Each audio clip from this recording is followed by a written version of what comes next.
Sport Matin entretien avec Mouftaoui Arou, basketteur béninois qui a non seulement brillé par son talent sur le parquet, mais surtout qui a démontré que la passion et la détermination peuvent conduire à des sommets insoupçonnés. Et c'est avec cette même abnégation qu'il aborde aujourd'hui sa nouvelle vie après une carrière riche en émotions. Il se lance dans un nouveau challenge, une reconversion qui promet sans doute d'être passionnante. Que nous réserve l'avenir de ce champion hors pair. Hugues, bonjour. Bonjour Emmanuel Megan, bonjour Mouf, bonjour à tous, bonjour à toutes. Vous avez tout résumé dans votre présentation, une dizaine d'années au très haut niveau et surtout très remarqué sur le paquet grâce à ses rebonds. Mouf a arrêté avec le basket, en tout cas sur le paquet, et aujourd'hui il est en mode reconversion. On va lui poser la question, qu'est-ce que vous faites depuis un bon bout de temps? Bonjour Hugues, merci. Depuis un bout de temps, je faisais mon MBA à HEC Paris et là j'ai fini la soutenance en juin, le 8 juin. C'est quoi, pour ceux qui découvrent ce mot, c'est quoi l'MBA? Le MBA, c'est un Master en Business Administration, tout ce qui est business, marketing, avoir une idée de ce qui se passe dans le monde de l'entreprise et de l'entrepreneuriat. J'avais déjà un Master en finance, c'est juste pour me préparer pour, après 10 ans sans travailler en entreprise, me préparer à la reconversion. Donc vous avez repris carrément avec les études? J'ai repris carrément, j'ai décidé de prendre une pause, d'aller à l'école et de voir si je voulais continuer le monde professionnel. Mais là, je me suis bien habitué, j'aimerais bien rester de ce côté-ci. Vous avez fait 6 mois d'études difficiles. Quand je dis difficile, c'est que vous avez repris avec les cahiers, il fallait apprendre les leçons.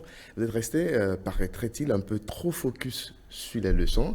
Et après, on vous a expliqué que la formation que vous faites, vous êtes sorti, aller en entreprise.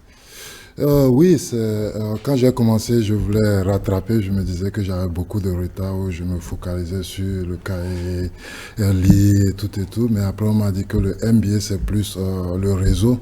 Ça va faire le réseau, rencontrer les professionnels, leur montrer ce qu'on a appris dans la vie d'avant, comme dans le sport et le monde d'entreprise que j'ai eu aux États-Unis, toutes les qualités qu'il y a. Et si ces chefs d'entreprise aimeraient travailler avec moi, je l'ai appris un peu tard, mais j'ai rattrapé le retard.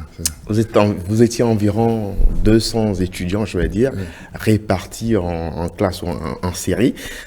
Vous êtes combien dans votre salle? On est 30 dans ma salle. On est 30 et on passe tout le temps ensemble, mais on passe plus de temps à 5. On a des groupes de 5, donc on a 6 groupes de 5. On fait tout ce qui est travail de groupe, case study ensemble. Pour ceux qui vous ont connu au basket, on sait que vous êtes vraiment un timide, vous ne parlez pas du tout. Et dans la salle, on vous a désigné comme speaker, c'est ça, c'est bien ça? Oui, c'est bien ça. C'est pour un peu partager mon expérience et la transition. Ça, c'est différent. Je suis réservé, mais pour mes collègues, pour mes parents qui m'ont mis sur la bonne route, pour Cadet, je le ferai avec plaisir. Je ne serai pas timide. Vous passez le temps à rédiger et à présenter, si j'ai bien compris. Oui, je passe le 8 juin pendant la soutenance, je dois présenter, faire un discours, parler de mon parcours, toutes mes expériences et comment aborder la prochaine vie, et comment est-ce que mon cohorte, la classe, on se prépare à aborder l'économie qui est difficile et tout ce qui se passe autour dans le monde entier, la géopolitique. Vous laissez carrément le business de la boutique, de la vente des maillots et vous vous consacrez aux études, ou vous allez continuer par faire le business amont? Au moment j'ai décidé de sortir de la boutique, et l'actionnaire qui m'a remplacé, c'est Rock Filio, parce qu'il est à côté.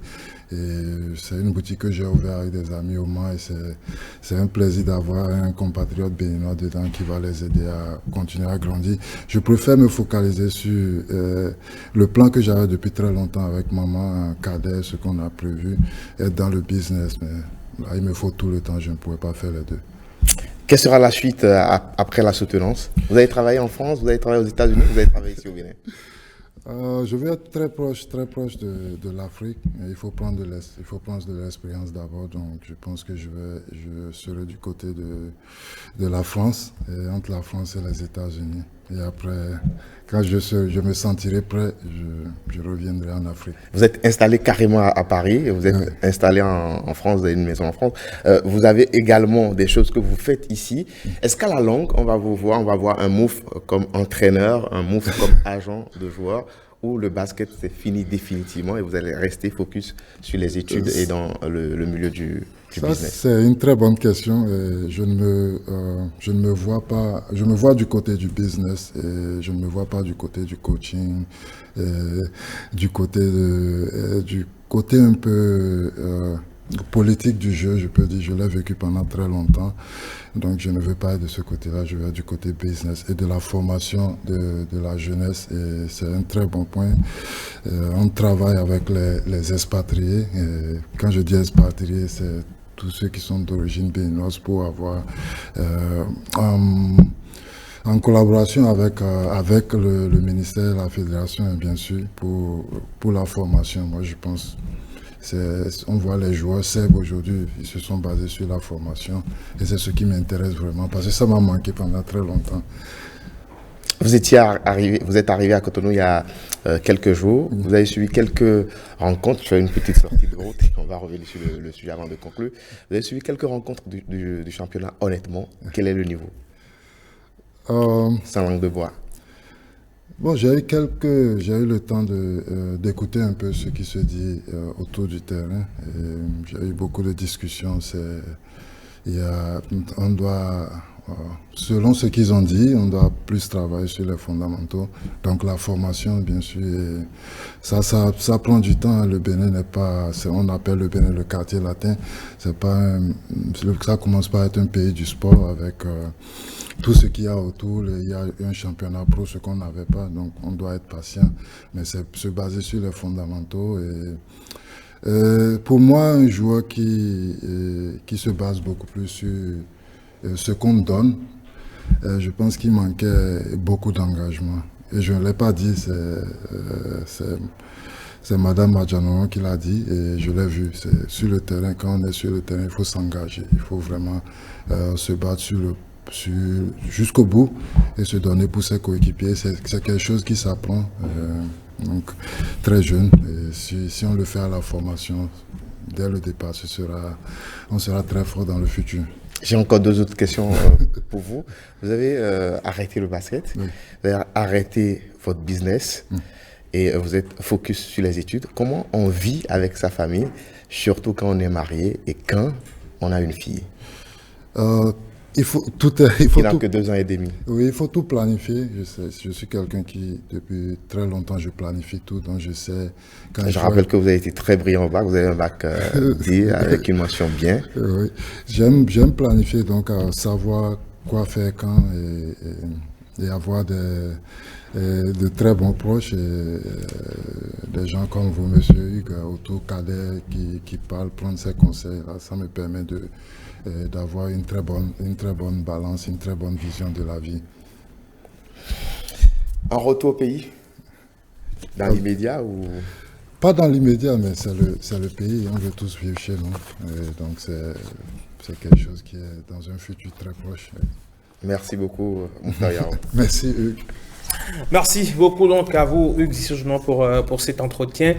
Comme pour dire, hier on a eu Désiré Ségué-Azampo qui parlait aussi de sa reconversion, qui suit des formations à gauche à droite sur la fiscalité. Oui, c'est important d'insister sur la reconversion parce que on a vu des joueurs des athlètes dans les années 80, 90, après la fin de leur carrière, ils sont obligés de faire un détour au ministère, d'aller vers la fédération, de demander aux gens que c'est un peu difficile pour eux de payer le loyer, de vivre. Et donc là, on a des athlètes qui planifient tout et qui ont envie d'être indépendants et de vivre normalement dans la société. On a dépassé l'étape où l'époque, j'allais dire, où les sportifs étaient considérés comme des gens qui n'ont rien dans la tête, ils ne savent que peut-être taper dans un ballon ou lancer un ballon une balle dans un cerceau. Aujourd'hui, il faut pouvoir prendre en main son propre destin, comprendre que la carrière de haut niveau ne dure qu'un temps. Si vous êtes chanceux, 10, 15, 20 ans maximum. Si vous n'êtes pas chanceux, vous avez des blessures. 8, 7, vous gagnez beaucoup d'argent, mais est-ce que ça va garantir une sécurité sociale sur la durée? Ça, c'est une autre paire de manches. On a vu beaucoup d'athlètes super riches qui sont effondrés du jour au lendemain, qui n'ont plus absolument rien. Et ça nous rappelle aussi les mots très forts de Motsepe qui disait que quand il était le président de Mamelodi Sundowns, il allait aussi en entraînement, des joueurs qui venaient en Bentley, en Rolls-Royce, tout ça. Et il disait à ses joueurs, non, économisez votre argent, calmez-vous, pensez à votre futur parce que la carrière d'un athlète finit très vite. Il faut penser à son avenir. C'est très important, surtout quand on est dans le feu de l'action. On ne se rend pas compte forcément, on a l'impression que ça peut venir encore et encore. Surtout lorsque vous êtes en Angleterre où on vous paye chaque semaine, à la fin de chaque semaine, on vous vire 5 000 livres sterling dans votre compte en banque ou 10 000 livres sterling dans votre compte en banque. Vous vous sentez super fort, super puissant. Allez, merci Hugues, vous passez une excellente journée. À vous aussi.